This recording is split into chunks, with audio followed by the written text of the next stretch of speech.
Hello everyone, annyeonghaseyo, namaste and welcome back to my channel Kiki Camp. मैंने अपनी last video पे देखा कि आप लोगों ने बहुत सारे कमेंट्स करे and I got to know that you guys are very curious about my scholarship things. तो मैंने डिसाइड करा है कि इस वीडियो में मैं आप लोगों के कमेंट्स में जो आप लोगों ने क्वेश्चंस करे थे मैं उन्हीं को आंसर करूंगी and I have picked some questions from it. उसके सारे जवाब मैं आज इस वीडियो में आप लोगों को दूंगी. सो listen to the video till the end and without any further delay let's get into the video.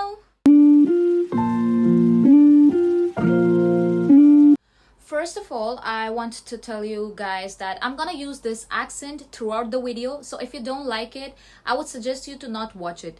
Because मेरे को किसी ने personally message करके बोला कि it sounds like I'm faking my accent. So it's not the truth. ऐसा नहीं है क्योंकि मुझे कोई पैसे नहीं दे रहा अपने accent को fake करने के लिए. And the thing is कि इंडिया में भी मैं Indian accent नहीं यूज़ करती थी. मैं यही accent यूज़ करती थी. And जब आप foreign आ जाते हो तो जब आप अपना थिक इंडियन एक्सेंट यूज करते हो तो फॉरेनर्स आपका इंग्लिश नहीं समझ पाते हैं. So you need to use a different kind of accent to make them understand what you are saying. So Indian accent काम नहीं आता है हर जगह and I am not faking it. If you feel like it's not my problem. Now जिन लोगों को नहीं पता कि ये स्कॉलरशिप कौन सी स्कॉलरशिप है सो उनके लिए मैं बता दूं कि this is about a GK scholarship, global courier scholarship, जो कि एक फुल्ली फंडेड स्कॉलरशिप होती है जिसमें आपका accommodation, air plane ticket, tuition fees, medical insurance, everything is sponsored by NIIED, जो कि एक गवर्नमेंट ऑर्गेनाइजेशन है कोरिया में जो आप लोगों को स्पॉन्सर करती है यहाँ के पढ़ने के लिए. So this is all about that. So I have taken all the questions and मैं उसी के बारे में आज पूरी वीडियो में बताऊंगी कि how I applied and what are the criterias and etcetera etcetera. तो स्टार्ट करते हैं फर्स्ट क्वेश्चन से. So the first question is, where do we submit the GKS application? Should it be submitted online or offline?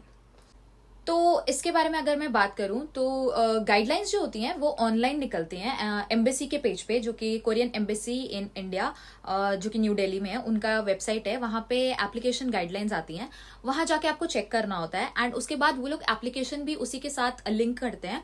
आपको उस application को fill out करना होता है एंड उसके बाद उसका प्रिंट आउट लेना होता है एंड उसके बाद अपने डॉक्यूमेंट्स वगैरह, certificates and everything you have to put up together and उसके बाद एक फिजिकल एप्लीकेशन तैयार होती है जो कि आपको बाय पोस्ट एम्बेसी तक भेजनी होती है या खुद सबमिट करके आनी होती है. बिकॉज सब लोग दिल्ली में नहीं रहते हैं, लेकिन सब लोगों को एम्बेसी में सबमिट नहीं करना होता application because there are two tracks. एक होता है एम्बेसी ट्रैक, एक होता है यूनिवर्सिटी ट्रैक.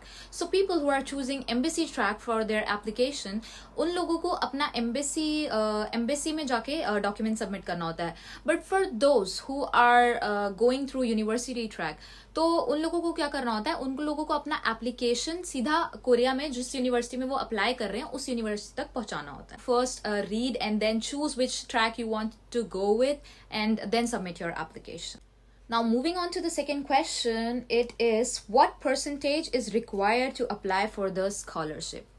तो अगर आप लोग जाके गाइडलाइंस चेक करेंगे लास्ट ईयर की, so they have mentioned very clearly that you need 80% and above to apply for this scholarship. And उन्होंने एक US ग्रेडिंग स्केल भी दिया हुआ है जिसमें उन्होंने हर एक स्केल का एक अलग क्राइटेरिया रखा है. First you need to go and check the criteria, जहाँ पे लिखा हुआ है कि मैं इमेज अटैच कर रही हूँ, जहाँ पे लिखा हुआ है कि 80% से above you guys need to apply for the scholarship. Hope this clears out your doubt what percentage you guys need.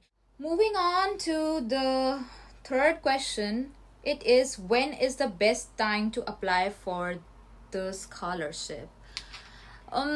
I would suggest that जो भी undergrad के लिए अप्लाई करने वाले हैं, first of all for undergrad it is a 5 year long course.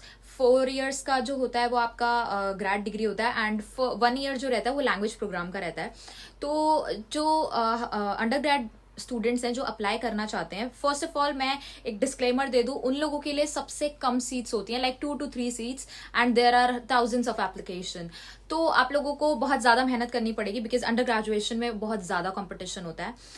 And उसके अलावा the right time is when you pass your high school. Obviously जैसे ही आपका हाई स्कूल खत्म होता है, with all the certificates, like जो आपकी मार्कशीट है, ट्रांसक्रिप्ट वगैरह जो भी है, वो सब आप कलेक्ट करके एंड स्कॉलरशिप के लिए अप्लाई कर सकते हो। Now coming on to the masters degree student. Masters degree वालों का प्रॉब्लम रहता है थोड़ा सा, बिकॉज मैंने भी मास्टर्स के लिए ही अप्लाई किया था।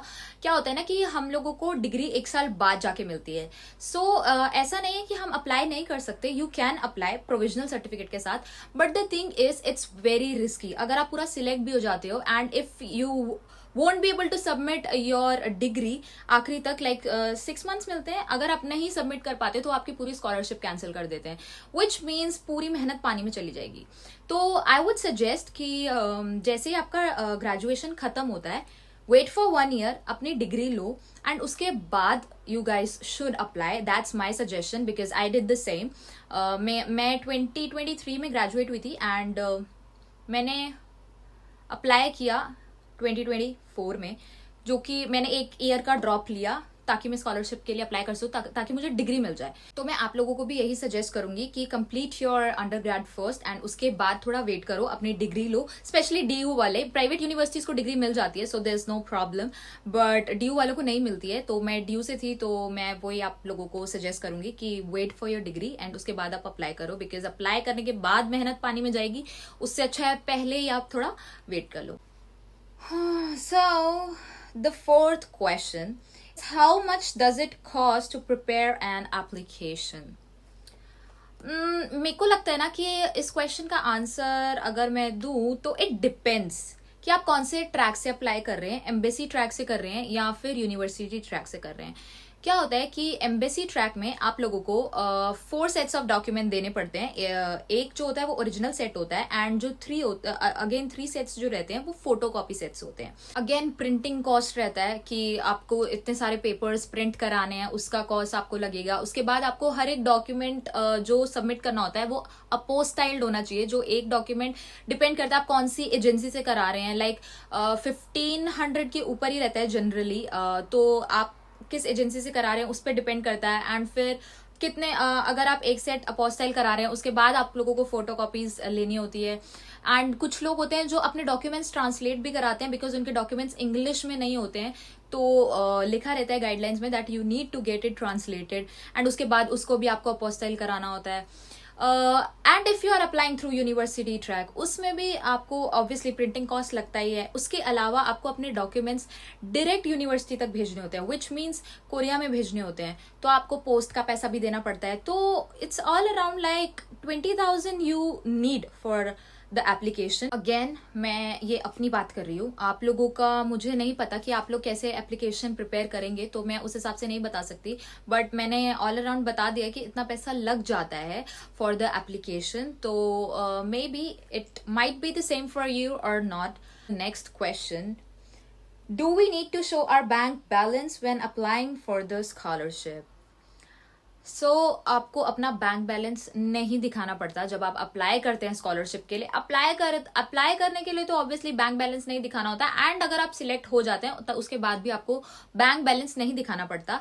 आई know why you guys are curious about this, because क्या होता है कि बहुत सारे जगह पे जब हम अब्रॉड मूव करते हैं तो वो लोग देखते हैं bank balance, but this is a fully funded scholarship. वो लोग नहीं पूछेंगे आप लोगों से आप लोगों का bank balance, so it's fine, don't worry about that, just apply for the scholarship without worrying about money. Okay, next question is, if we get selected for the GK scholarship, do we need to bring money from our home country? If yes, how much? तो आप लोग अगर select हो जाते हैं, आप लोगों को पैसे अपनी होम कंट्री से लाने पड़ते हैं। I will tell you the reason why. क्या होता है कि जब आप कोरिया आ जाएंगे, तो जब आप कोरिया आएंगे तो NIID needs a bank account to transfer the money. आपका स्कॉलरशिप देने के लिए बैंक अकाउंट होना जरूरी है एंड आप कोरिया में डायरेक्ट आते ही बैंक अकाउंट नहीं बनवा पाएंगे, you need ARC for that. अगर आप पासपोर्ट से भी बनवा लेते हैं तो it's very hard to take them out. तो क्या होता है कि जब आप यहाँ आते हैं तो आप लोगों को एलियन रजिस्ट्रेशन कार्ड बनवाना पड़ता है, जैसे हमारा इंडिया में आधार कार्ड होता है। साउथ कोरिया में क्या होता है, you need to have that ARC, alien registration card, for a bank account. तो जब वो आ जाएगा आप बनवा सकते हैं, एंड उसके बाद उसी बैंक अकाउंट में NIID आपको स्कॉलरशिप ट्रांसफर करती है हर महीने। तो जब तक वो नहीं होता, you need to do all the expenses on your own. तो उसके लिए आपको इंडिया से पैसे लाने पड़ते हैं। एंड ऑल्सो पहले नहीं होता था ये, अब होता है, like you need to give the dormitory fees before shifting to Korea. तो अगर आप लोगों के पास उतने पैसे नहीं होते हैं तो आपकी यूनिवर्सिटीज आपको बोलती भी हैं to reconsider studying in Korea, because आपको पहले डॉर्मेट्री फीस भरनी होती है। जब आप कोरिया आ जाते हैं तो फिर वो लोग आपको देते हैं पैसे, एंड ऑल्सो प्लेन टिकट भी आपको खुद करनी पड़ती है। कोई कोई यूनिवर्सिटीज कहती हैं कि please book your tickets on your own, and वो आपको पे कर देंगे बाद में। बट टिल दैट टाइम मेरे को लगता है आपके पास पैसे होने चाहिए। तो आप लोग उसके लिए पहले से ही प्रिपेयर्ड रहें। लास्ट टाइम पे ऐसा शॉक ना हो कि हमें तो बोला था कि हमें पैसे नहीं भरने, थोड़े बहुत यू नीड टू, एंड यहाँ पे भी एक्सपेंसेस आपको करने पड़ेंगे। And the most important thing is Korea is very expensive. I've said this in my previous video, and trust me, I'm not joking, it is very expensive. तो आप लोग अपने आप को mentally prepare कर लीजिएगा उस चीज के लिए। Moving on to the next question, are TOPIK and IELTS required for applying for the scholarship? IELTS and TOPIK required नहीं होता, but इट डिपेंड्स कि आप कौन सा मेजर ले रहे हैं, इट डिपेंड्स आप कौन सी यूनिवर्सिटी ले रहे हैं। सबका क्राइटेरिया अलग होता है। कुछ कुछ यूनिवर्सिटीज होती हैं जो कि आप लोगों से आइल्स प्रूफ मांगती हैं कि आपने किया है कि नहीं, या टॉफल, एंड ऑल्सो टॉपिक उनको भी चाहिए होता है। कुछ यूनिवर्सिटीज लेवल 5 मांगती है जो, एंड कुछ यूनिवर्सिटीज लेवल 3 भी। तो आपको वो चेक करना पड़ता है, एंड उस हिसाब से आपको अपनी एप्लीकेशन प्रिपेयर करनी पड़ती है। आप लोग देखेंगे तो गाइडलाइंस में लिखा हुआ है कि फ्रॉम 2025 टॉपिक का जो है स्कोर्स मिलेगा। अगर आपके पास टॉपिक लेवल 3 है तो ऑब्वियसली जो दूसरे एप्लीकेंट्स होंगे उस पर आप लोगों को प्रेफरेंस मिलेगी। एंड वहां पे लिखा भी है कि कितने लेवल पे कितने स्कोर्स हैं, बिकॉज हर एक प्रोसेस में हर एक स्टेप का मार्क्स होता है स्कॉलरशिप में, एंड वो मार्क्स आप वहां पे गेन कर सकते हैं। वो तो टॉपिक होना एक प्लस पॉइंट है। So I believe you guys should have topic to crack the scholarship. And अगर आप एम्बेसी ट्रैक से हैं तो मुझे तो लगता है होना ही चाहिए, because embassy track, Indian embassy track is one of the hardest track to crack. So I would suggest to have topic. And also I got a one question about whether we can pursue English literature in Korea or not. तो मैं आप लोगों को नहीं suggest करूंगी English literature Korea में पढ़ने के लिए, बिकॉज यहाँ जब आप आते हैं तो आपको 1 year लैंग्वेज स्कूल करना पड़ता है, विच मीन्स आपको कोरियन पूरी सीखनी पड़ती है ताकि आप अपना मेजर पढ़ सको, बिकॉज वो पूरा कोरियन में होता है। तो यहाँ के लोग ज्यादा प्रायोरिटी कोरियन को देते हैं एंड ना कि इंग्लिश को। वो इंग्लिश सीखने खुद बाहर जाते हैं अपनी कंट्री से ताकि वो एकदम करेक्ट इंग्लिश सीख पाए। तो यहाँ आना, जो कंट्री खुद इंग्लिश चीजों में इंग्लिश में स्ट्रांग नहीं है, वो आपको क्या ही सिखाएंगी। एंड जो लोग सोच लेते हैं कि हम लोग कोरिया चले जाएंगे, इंग्लिश में पढ़ाई करेंगे, कोरियन में नहीं पढ़ना पड़ेगा कुछ भी, ट्रस्ट मी, उसका कोई फायदा ही नहीं है। आपको लगता है कि अगर आप इंग्लिश लिटरेचर करेंगे एंड उसके बाद आप कुछ भी कर सकते हैं and you will get a teaching licence, no, that's not gonna happen. क्योंकि ये लोग हमेशा इंग्लिश के लिए प्रेफरेंस जो नेटिव इंग्लिश स्पीकिंग कंट्रीज हैं उन्हीं को देंगे। इंडियंस तो बहुत पीछे आते हैं, तो it's not possible. So I would rather suggest you to go for another major instead of English literature. Moving on to the next, what should I do if my university doesn't provide a GPA certificate? ये question बहुत important है। First of all, जो private universities हैं वो लोग, उन लोगों को कुछ भी जो भी आप मांगोगे वो लोग वो देते हैं, because it's a private university. Coming on to the government university and in that to Delhi university, जो कि साफ साफ आपके मुंह पे तमाचे की तरह बोलते हैं कि आपको ये सर्टिफिकेट नहीं मिलेगा, क्योंकि ये हमारी पॉलिसी ही नहीं है। हम लोग ऐसे कैलकुलेशन कर ही नहीं सकते, हम लोग ये सर्टिफिकेट बना के दे ही नहीं सकते, आगे कुछ गड़बड़ हुई तो क्या करेंगे, वो ये सब बोलते हैं। तो अगर ऐसा है, आपकी यूनिवर्सिटी ने बिल्कुल मना कर दिया है कि वो आपको जीपीए सर्टिफिकेट नहीं देंगे, तो आप क्या कर सकते हैं, apply with whatever you have. ठीक है। उसके अलावा अगर आपका यूनिवर्सिटी आपको एक सर्टिफिकेट दे सकता है जिसमें आप कहीं टॉप 20% में लाई करते हैं, अगर ये सर्टिफिकेट आपको वो दे देंगे तो वो भी ठीक है। अगर वो भी नहीं देते हैं तो आप अपना ओरिजिनल रिजल्ट सबमिट करें एंड खुद उन ग्रेड्स को कन्वर्ट करके लिखें एंड उसके बाद जस्ट ट्राई योर लक। जो भी वो बोलते हैं, अगर फिर भी वो मांगेंगे तो I don't know the right answer for this, but यही है जो आप कर सकते हैं। So the second last question is, why am I studying the Korean language again in Korea even though I already have topic level 4? तो इसका जवाब ये है कि मैंने लेवल 4 करा है, बट अगर आपको लैंग्वेज प्रोग्राम से एग्जेम्प्ट होना होता है तो आपको लेवल 5 चाहिए टॉपिक का। अगर आप वो यहाँ आने के 6 महीने में भी क्लियर कर लेते हैं तो भी आपको डायरेक्ट मेजर में जाने दिया जाता है, but you need TOPIK level 5 to get exempted from the language programme. तो मेरे पास लेवल 4 था तो मैं एग्जाम्प्ट नहीं हुई थी। And the thing is, studying Korean in India and studying Korean in Korea are 2 different things. तो यहाँ पे आपको ऐसा लगेगा सब कुछ अलग है and it's really very tough studying Korean in Korea. होता है कि आपको असाइनमेंट्स, आपको प्रेजेंटेशन, सब कुछ मिलता है एंड आप फिर पढ़ाई करते हैं, तो there is a difference and मुझे लगता है कि आप और अच्छे से कोरियन पढ़ पाते हैं। तो I am happy being in the language programme and I am enjoying it. Now the last but not the least, how did I convince my Indian parents, which means brown parents, to let me study in Korea. Let me tell you guys one thing, that my parents are chill dudes. मेरे को उन्हें ज्यादा मनाने की जरूरत ही नहीं पड़ी। उन्हें ऐसा था, if you are happy, we are also happy. आप लोग उन्हें बता सकते हैं कि इसके क्या फायदे हैं एंड कैसे you can change your life with this scholarship. मैंने भी यही किया था एंड टचवुड मेरे पेरेंट्स ने ऐसा बहुत ज़्यादा अपोज नहीं किया मेरे डिसीजन को। इनफैक्ट उन्होंने काफ़ी सपोर्ट किया मुझे throughout the application process and I am really thankful to them. अभी मैं यहाँ आ पाई हूँ, पढ़ पा रही हूँ and it's all because of them only. तो आई होप कि आपके पेरेंट्स भी मान जाए एंड आप भी कोरिया आ पाओ।